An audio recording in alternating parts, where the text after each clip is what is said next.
працаваць, трэба толькі взять ды папрацаваць.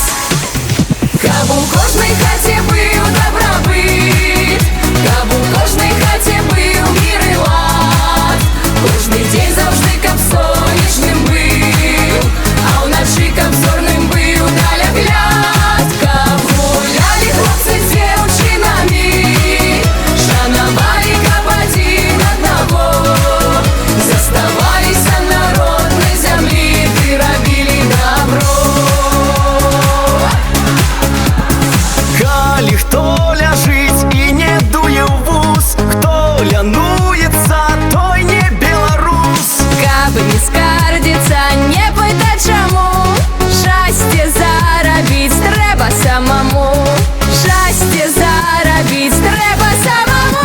Каб у кожнай хаце быў дабрабыт, каб у кожнай хаце быў мір і лад, кожны дзень заўжды каб сонечным быў, а ўначы каб зорным быў далягляд.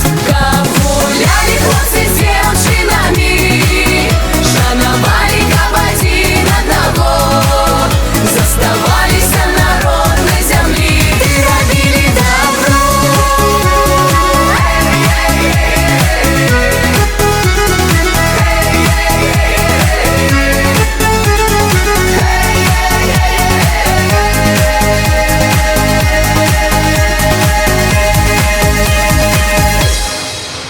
Каб у кожнай хаце быў дабрабыт, каб у кожнай хаце быў мір і лад, кожны дзень заўжды каб сонечным быў, а ўначы каб зорным быў далягляд.